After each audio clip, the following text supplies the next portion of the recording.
விளையாட்டு பிரியர்கள் அனைவருக்கும் அன்பு வணக்கம். கால்பந்து உலக கிண்ணத்தினுடைய நாக் அவுட் ஆட்டங்கள் இடம்பெற்றுக் கொண்டிருக்கின்றன. ரவுண்ட் ஆஃப் 32 என்று சொல்லப்படுகின்ற 32 அணிகளுக்கு இடையிலான இந்த போட்டிகளிலே 3 ஆட்டங்கள் நிறைவுக்கு வந்திருக்கின்றன. இந்த 3 ஆட்டங்களினுடைய விவரங்களையும் பார்த்துவிட்டு வரலாம். மெக்சிகோ மற்றும் ஈக்குவடோர் அணிகளுக்கு இடையிலான போட்டியில் 2-0 என்று மெக்சிகோ அணி வெற்றி பெற்றிருக்கிறது. போட்டியை நடத்துகின்ற ஒரு நாடாக மெக்சிகோ இருக்கிறது என்பதும் கவனிக்கத்தக்கது. 4 ஆட்டங்கள் 4 ஆட்டங்களிலும் மெக்சிகோ வெற்றி பெற்றிருக்கிறது. எதுவிதமான கோல்களையும் மெக்சிகோ வாங்கவில்லை என்பது சுட்டிக்காட்டக்கூடியது. அந்த அளவிற்கு இந்த மெக்சிகோ அணியினுடைய கோல் காப்பாளர் மிகச்சிறப்பாக செயல்பட்டுக் கொண்டிருக்கிறார். அடுத்த போட்டியிலே மெக்சிகோ இங்கிலாந்து அல்லது DR கொங்கோ அணிகளில் ஏதாவது ஒரு அணியை சந்திப்பதற்குரிய வாய்ப்பு இருக்கும் என்று சொல்லி நம்பப்படுகிறது.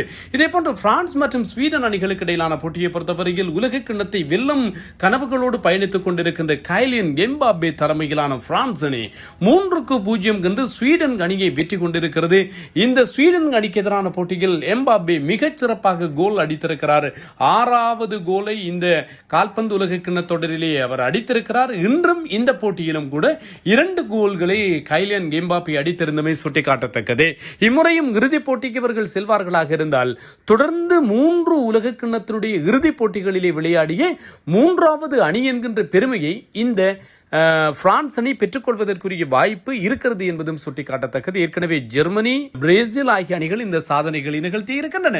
இதே போன்று நோர்வே மற்றும் ஐவரி கோஸ்ட் அணிகளுக்கு இடையிலான போட்டியில் ஏர்லிங் ஹாலாண்டினுடைய மிக சிறப்பான 86வது நிமிடத்திலே அடித்திருக்கின்ற கோலின் உதவியோடு 2-1 என்கின்ற அடிப்படையில் நோர்வே வெற்றி பெற்றிருக்கிறது. ஆகவே ரவுண்ட் ஆஃப் 32 சுற்றிலே வெற்றி பெற்று மெக்சிகோ, பிரான்ஸ், நோர்வே ஆகிய அணிகள் இன்றைய நாளிலே ரவுண்ட் ஆஃப் 16 என்று சொல்லப்படுகின்ற கால் இறுதிக்கு முந்தைய சுற்றுக்கு தேர்வாகி இருக்கின்றவை கவனிக்கத்தக்கது. இன்று இலங்கை இந்திய நேரப்படி 9:30 இங்கிலாந்து மற்றும் DR கொங்கோ, அதாவது கொங்கோ குடியரசு அணிகளுக்கு இடையிலான போட்டி. இதே போன்று நள்ளிரவு வேளையிலே அதிகாலை வேளையில் 1:30 பெல்ஜியம் செனகல் அணிகளுக்கு இடையிலான போட்டியும், நாளை அதிகாலை 5:30 அமெரிக்க மற்றும் போஸ்னியா அணிகளுக்கு இடையிலான போட்டியும் இடம்பெறப் போகிறது.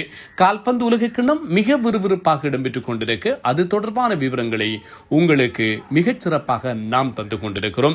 தொடர்ச்சியாக உங்கள் அன்பு ஆதரவை தாருங்கள். மறக்காமல் உங்களுடைய பின்னோட்டங்களையும் நமக்கு தெரியப்படுத்துங்கள்.